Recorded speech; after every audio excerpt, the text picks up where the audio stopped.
What's going on, Buff Nation? Welcome back to another video. We have a lot to go over here. Some things have happened. Coaches getting catfished and this random college attack in Colorado.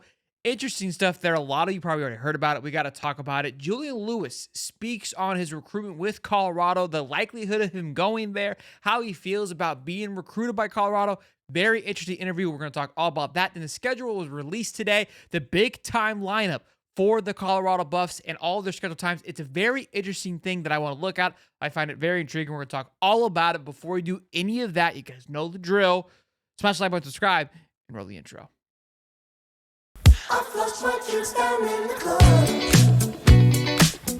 Good to see you. Happy to have you back again. Smash the like button and subscribe. You guys showed a lot of love in the last video in the comment section, and I greatly appreciate it as always. So like I said, Julian Lewis is at this elite, I want to say it's not Elite 11, but an elite conference with On3 where they have their top athletes come. They're able to speak to them.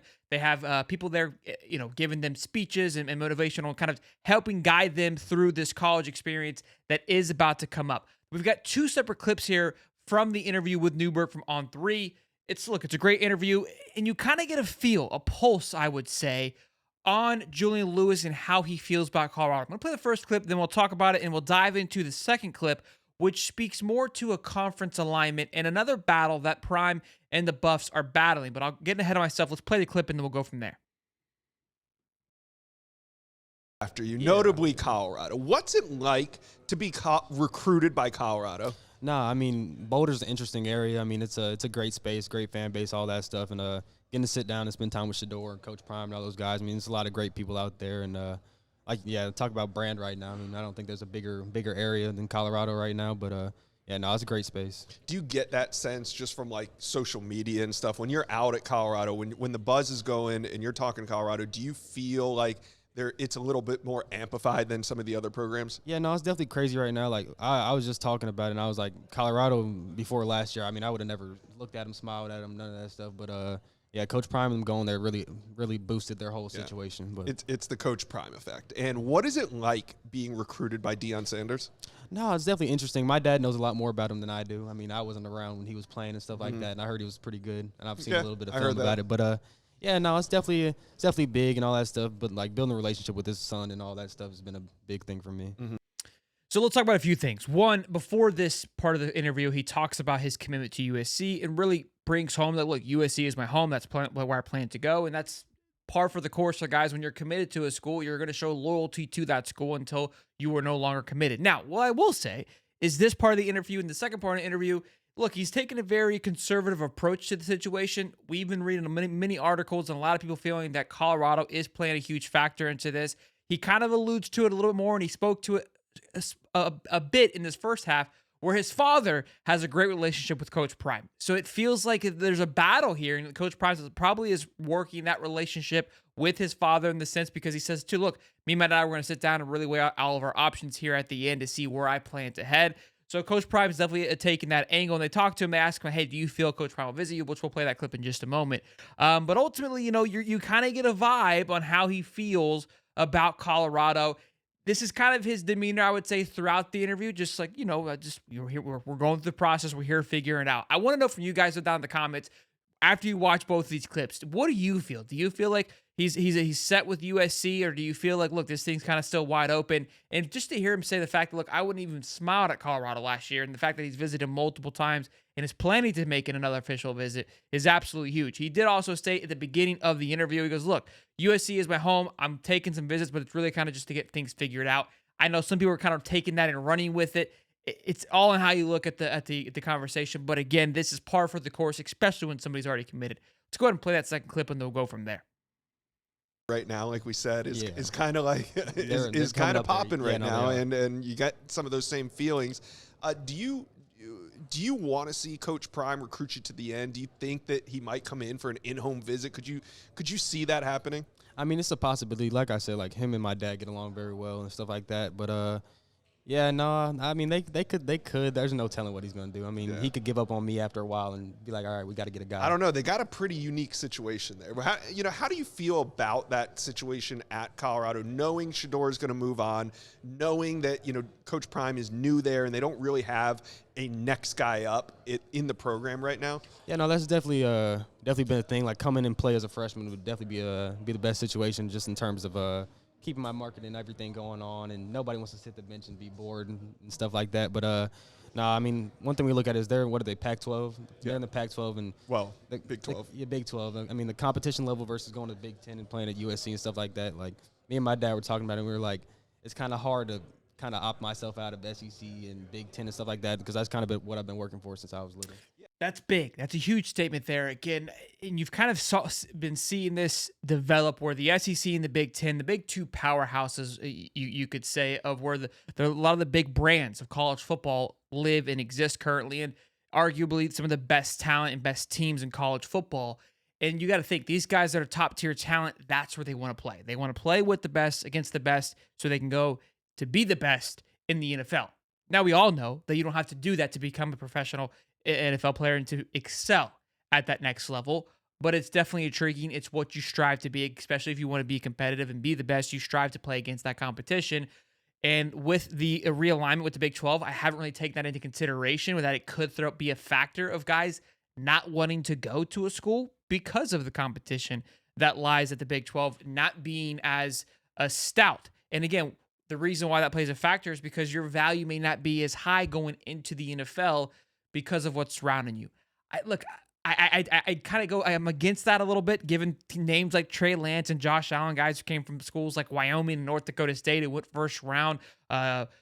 Wilson from BYU, and then we know Shedeur Sanders. Again, Colorado is considerably one of those smaller schools, arguably going to be a first round draft pick, if not a top 5 round draft pick. So I get what he's saying, but I also see the other side of it. Like, look, the Big 12 is starting to revamp. It's reorganizing itself to where I think it's going to be a legitimate threat in the future, and especially with expanding to a 12-team playoff, that's going to play a bigger factor and allow for these conferences and other schools to really build up their brand. But you've got to realize these kids, where they're coming from, how their mindset is. The SEC has dominated, and the Big Ten has, stolen a few every now and then for the last decade. That's Julian Lewis's, basically life. So it is interesting. Very great interview. I love Newberg there trying to, kind of poke and really see what he could get out of him, and kind of his overall thought and opinion about Lewis with Colorado. Obviously, it's something we'll continue to monitor. He will be there, have an official visit. So we'll kind of follow up on that and see how it plays out. But another big interesting factor that has happened is some more announcements for primetime games. So against Colorado State, 7:30 p.m. Eastern Standard Time on CBS. So they've got NBC, ESPN, and now CBS. They're also playing Oklahoma State at 12 p.m. Eastern Standard Time also on ABC. And here's a fun little fact here that I was reading. So Colorado played Colorado State on September 14th with the 5:30 p.m., 7:30 p.m. Eastern on CBS, right? With their season finale against Oklahoma State on Friday, November 29th. I believe that's Black Friday, if I'm not mistaken, which is a very exciting time to play. That Black Friday has really grown over the last few years, where schools are playing. There's only, I think, 2 or 3 teams. So they're going to it's a primetime game because they're not going to be competing with anybody. So primetime for CBS at 7:30 with the late night game. Another primetime on Black Friday.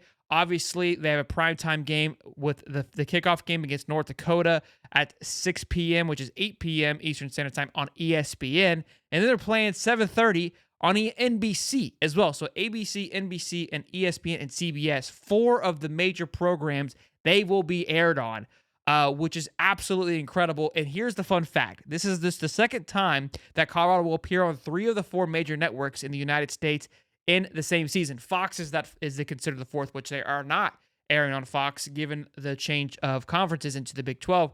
Let's see here. ABC, CBS, and NBC on its way to the national championship. With Fox being a television partner of the Big 12, CU has a chance to appear on all 4. So look, there we go. I answered my question there.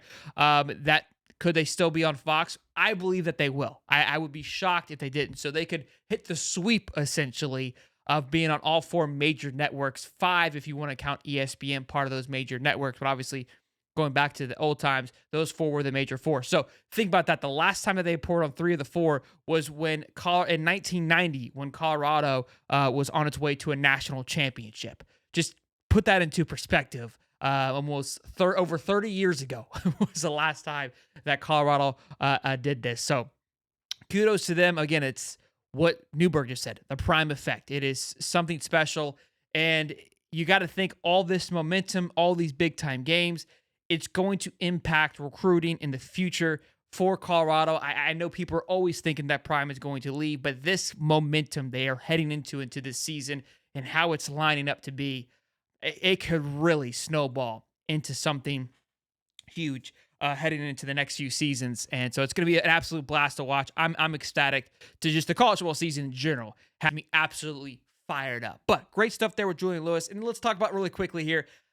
It's mayhem with these text messages that have happened. Apparently a coach from, I think it's CSU Pueblo, smaller school, college school, tweeted out, tagged these coaches from Colorado, claiming that Coach Devin tweeted or texted one of the players trying to flip him. It was a very weird situation. And then tagged him again. Coach Devin responded like, "That's not me. You're catfishing. Like, why not ask me if this is how it unfolded? Where a player comes to you and shows us, why not reach out and ask me like, hey, is this really you? Instead, you just try to put these guys on blast. Very weird behavior, in my opinion. I kind of was sitting back waiting to see if it was all kind of come out. It's like it was just a big mistake. Not much worse came from it. It seems like a weird situation. So I don't want to get too involved because it just seems so out from left field. That it's like there's got to be more to this. Like where's the coach that posted this? Where's his response to this madness? It's just super weird behavior. Again, a lot of people were talking about it. I was trying to wait and see because the way that it happened was very quick. Very interesting stuff. But be sure to smash the like button, subscribe, and I'll see you guys in the next one. Peace and love, baby.